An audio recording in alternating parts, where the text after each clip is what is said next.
যে ফলে অর্ডার দিয়েছি সব রেডি আছে তো? হ্যাঁ প্রধান সাহেব, আপনি একবার মিলিয়ে দেখেন। আপেল 20 কেজি, 2 পেটি খেজুর, 12 কেজি বেদানা, 150 পিস মৌসুমী লেবু। ঠিক আছে ঠিক আছে, সব মাল বাড়িতে পৌঁছে দিস। কি ব্যাপার প্রধান সাহেব, এত ফল টল কিনছেন? বাড়িতে কোনো অনুষ্ঠান আছে নাকি? আরে না না, প্রতি বছর মতন এবারে আমি গ্রামের লোক ইফতার করাবো। তোর দাওয়াত থাকলো, বাড়িতে যেন ইফতারের ব্যবস্থা করিস নি। আজ আমি সবাইকে ইফতার করাবো। ঠিক আছে প্রধান সাহেব। আচ্ছা দাদা, ইফতার করাবেন বলি গ্রামে একটা প্রচার দিয়ে দিলে হয় না? প্রচার করার আবার কি দরকার? ইফতার দেওয়ার সময় তো ছবি তুলি ফেসবুকে পোস্ট করবই। গ্রামের মানুষ ফেসবুক টেসবুক বোঝে নাকি? আমার মনে হয় গ্রামে প্রচার করলে সবার কাছে নাম পাওয়া যাবে। ঠিক আছে দিদে।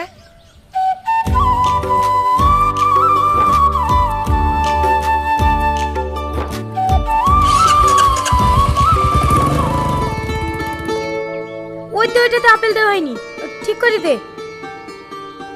কই গো, সব প্যাকেট রেডি হয়েছে?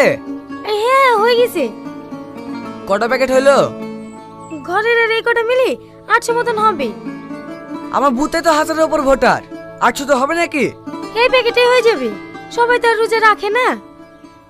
না না, একটা প্যাকেট কম হলে মান সম্মান সব চলে যাবে। তুমি আরো প্যাকেট করতে বলো। এই কটা বাজছে? 3:10 বাজছে। আর বাবারে, রাকেশ যা প্যাকেট হচ্ছে গাড়িতে তোল, ইফতার দেওয়া শুরু করে দেবো। ঠিক আছে দাদা।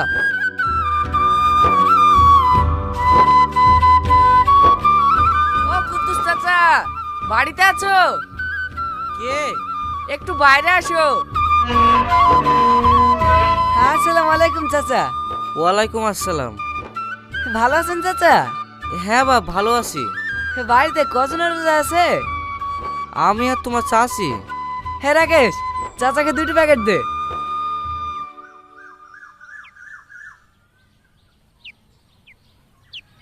এই লাও চাচা। এদিকে তাকান চাচা, এদিকে। হ্যাঁ একটু হাসেন। হ্যাঁ ঠিক আছে ঠিক আছে। দাঁড়ান চাচা।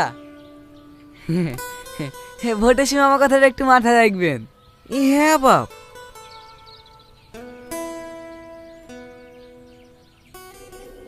কি সব বাড়িতে রিচার্জ বলতেনি? ভালো গরিব বাড়িতে রিচার্জ পাচ্ছেনি? দাদা, সামনে একটা বয়স্ক মেয়ে থাকে, ছেলে মেয়ে কেউ নাই। আবার স্বামীটাও কদিন আগে মারা গেল, মেয়েটা বিশাল অসহায়। চাচা, ওই যে বাড়িতে দরকার, ভালো ফুটেজ পাওয়া যাবে।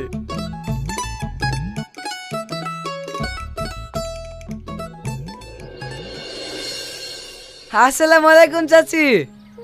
ওয়ালাইকুম আসসালাম। দে রে প্যাকেটটা দে।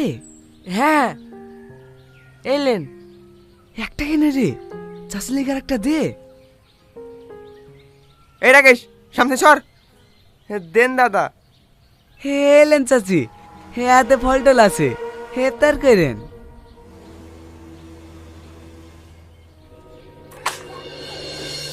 এটা কি হলো চাচি? তুমি এভাবে ইফতারের প্যাকেট গুলো ফেলছিলে কেন? তোদের ওই লোক দেখানো ইফতার আমার দরকার নাই, আমি শুধু পানিতে ইফতার করব, তাও তোদের খাবার ছোবো না। লোক দেখানো ইফতার মানে কি আবল তাবল বলছো? রোজা মুখে প্রধান সাহেব সবারই বাড়ি বাড়ি গিয়ে ইফতার বিলি করছে, এত নেকের কাজ করছে। তোমাদের মতো অসহায় মানুষের কাছে খাবার পৌঁছে দিচ্ছে, আর তুমি সেই খাবারকে অপমান করছো। ওই ফালতু রোজা খোলার থেকে বিষ খেয়ে বড় ভালো। লোক দেখানো ইফতার দে নেকি পাওয়া যায় না। এই ভিডিও বন্ধ কর। দেখো চাচি, তুমি বয়স্ক মানুষ বলে তোমাকে কিছু বলছি নি, খবরদার আর একটা উল্টো পাল্টা কথা বলবো না। আমি যা বলছি ঠিকই বলছি, ভুলে গেছি সেদিনের কথা।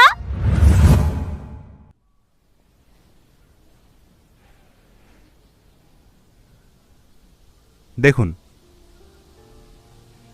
পেশেন্টের হার্টের অবস্থা খুব একটা ভালো না, একটা আর্টারি ব্লকেজ দেখা দিয়েছে। ডাক্তার বাবু, আমার স্বামী সুস্থ হয়ে যাবে তো? আমি কিছু মেডিসিন লিখে দিলাম, এগুলো চালিয়ে যান, আশা করি সুস্থ হয়ে যাবে। বলছি এই ওষুধগুলো কিনতে কত টাকা লাগবে?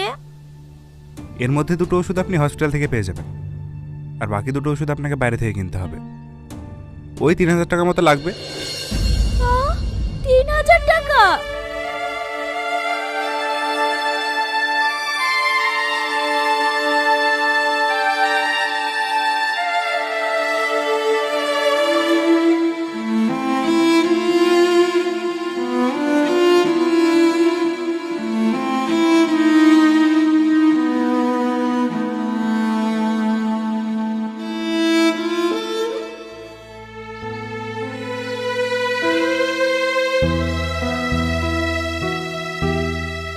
প্রধান সাহেব বাড়িতে আছেন? হ্যাঁ বলেন। আমাদেরকে চিনতে পারছেন প্রধান সাহেব? ভোটের সময় আমাদের বাড়িতে গিয়েছিলেন। ভোটের সময় কত বাড়িতে যেতে হয়, কি হয়েছে বলেন? আপনি বলেছিলেন না কোনো অসুবিধা হলে আপনাকে জানাতে। আমার স্বামী খুব অসুস্থ, আর ডাক্তার বলেছে এই ওষুধগুলো কিনে খাওয়াইতে। হ্যাঁ তো কিনবেন, আমার কাছে কেন এসছেন? এই ওষুধগুলো কিনতে 3000 টাকা মতো লাগবে। আমাদের কাছে অত টাকা নাই প্রধান সাহেব। আপনি যদি একটু সাহায্য করেন তাহলে ওষুধগুলো কিনতে পারবো। আমি কিভাবে সাহায্য করব? এও ভোটে প্রচুর খরচ হয়ে গেছে, আমি এখন দান দান করতে পারবো না। ওগো, তুমি তো দান করার লেগে কিছু টাকা জমিয়ে রেখেছো, ওইখান থেকে দাও না। না না, ওটাকে আমি রোজার মাসে ইফতার দেওয়ার লেগে রেখেছি, ওটাকে আমি দিতে পারবো না। সে তো একই ব্যাপার, এখন দিলেও যা আর রোজার মাসে দিলেও তাই। যা বোঝো না তাইলে বেশি বলছো না, রোজার মাসে দিলে বেশি নয় কি? আপনারা এখন আসেন, আমার কাজ আছে।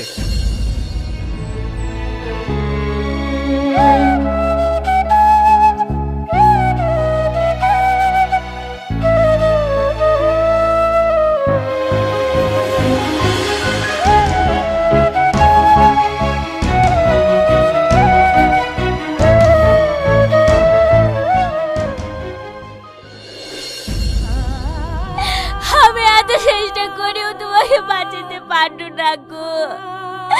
আজ টাকার অভাবে তোমার ওষুধটাও কিনে দিতে পারলো না।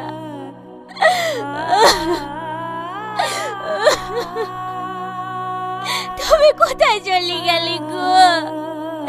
আমি এখন কাগেলি থাকবো।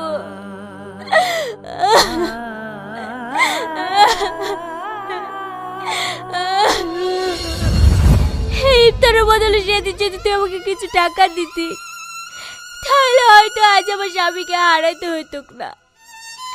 এত কিছু পর তোদের এই ইফতার আমার গলাতে কিভাবে নামবে বল? তোদের এই খাবার খাওয়ার থেকে না খেতে পেয়ে মরে যাওয়া অনেক ভালো।